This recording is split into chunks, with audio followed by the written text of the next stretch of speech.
that if you could genetically engineer the perfect quarterback for this day and age in football, it'd probably be Cam Newton. Do you agree? Yeah, I mean, I don't know how you'd argue with that.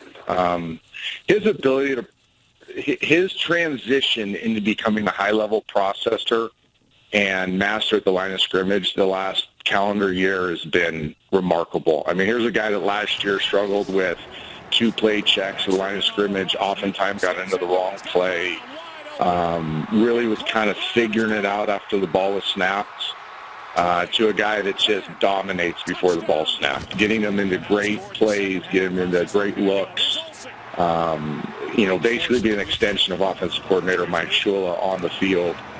Doing a lot what Peyton Manning's doing and Tom Brady's doing and Aaron Rodgers is doing, Drew Brees, Phillip Rivers.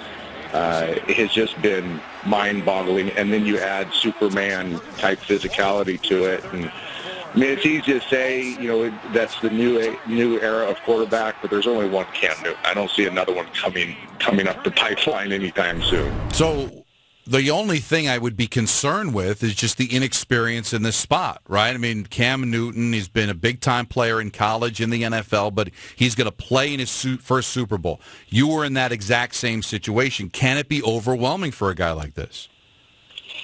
I think the extra week helps. How do I say it? He's always been a guy that can handle a lot on his plate. I mean, think about some of the controversy he's gone through in the midst of his career, the narratives around him, how he's been able to compartmentalize that to still stay focused on the game. I don't think it's going to be too bad. My fear is, every year at the Super Bowl is this, my fear is how much do they put on their plates this week?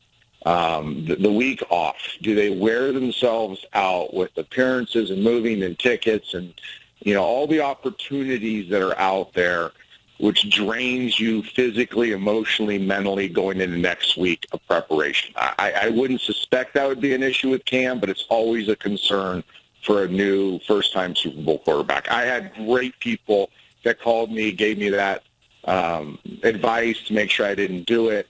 And when any quarterback ever calls me going to their first Super Bowl, I remember Drew Brees calling me. I had two things to tell him. One, to not put too much on his plate this week, and we talked about the footballs and how back then they were newer balls and what you could do to prepare to throw a slicker, more waxier ball.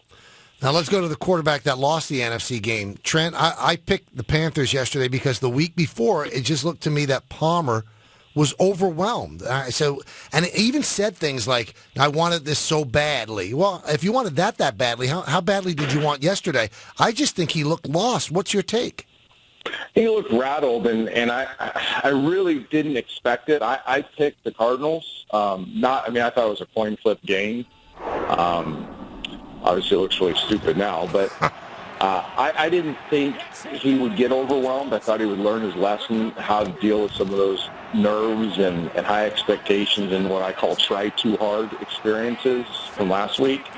I think the pass rush rattled him. I think that the bigs of Arizona got overwhelmed early. Carolina came out with a great game plan where they mugged linebackers into the line of scrimmage pre-snap, really stressed the Cardinals' pass protection, and Carson knew it.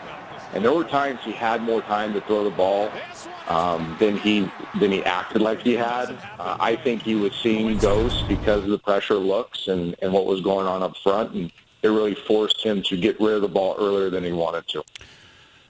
I thought Wade Phillips designed a tremendous plan for Denver to get to Tom Brady in the AFC Championship game. How great a defensive coordinator is he? I mean, is he one of the best out there?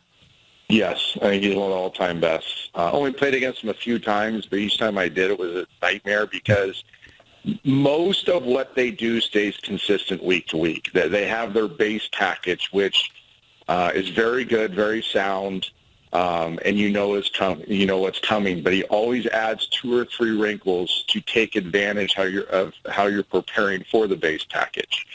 Yesterday, they got in that wide even look with the wide 9 pass rushing looks, which is something he's done before, but then they rushed 3 and dropped Von Miller out into coverage, which was really hard because it still stresses one side of your protection. You end up blocking nobody with your guard tackle on one side, and you're playing man coverage with 2 extra lurk defenders, either a safety and a linebacker, and then Von Miller adding on. They got an interception out of it. So things like that you don't know what's coming. You could trace back tons of film. You could dig 8, 9, 10 weeks deep, and you wouldn't find that look. And to prepare and then make in-game adjustments for it is nearly impossible. So he's done that throughout his career, and every quarterback will tell you, we know we're going to get 2 or 3 things we didn't expect. How well can we adjust to them in-game? Now, Brady, obviously, Trent, was suffocated. And if there's one thing he does not do great, he does not avoid the rush well. And we saw that in the 2 Giant Super Bowls, but this was even worse. He was getting pounded. Was there any adjustment that Belichick didn't make, extra protection? Although they were only rushing 3 or 4. So, I mean, I guess I don't know what he could have done. What could he have done there? It's so easy to say now. I mean, I went back, and watched the TV copy at times again and said, okay, here's what you could have done. Here's what, here's adjustments they could have made. But it's a lot easier, 24 hours later when you're reviewing it on tape. Right. In game, it would have been very difficult. And they don't necessarily have the personnel. They don't have big backs they could have, had violent departures with on the way out. Those hard chips, those heavy thumps on edge rushers. They don't have multiple tight ends like they used to have, where they could bring him in and play in a 3 tight end package and make it more of a mutter game. I mean, I just don't think their personnel allows them to make the adjustments they used to make. They've kind of fallen in a box now where they are a spread offense, throw first. The short passing game is premium. They rely a lot upon getting defined looks so Tom Brady can get the ball out to 1 and 2. He's not having to get deep in the 3 and 4 in his progressions. And it's really good most of the time. It just was a very bad matchup against him. A team that's versatile in the secondary, can play man or zone, backers that can rush, can also drop into coverage.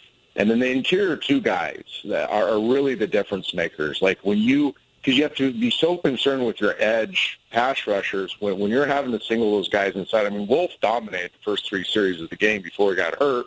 And then Jackson dominated after that. So the interior guys dominated the pass rush. Von Miller got the stats for it, and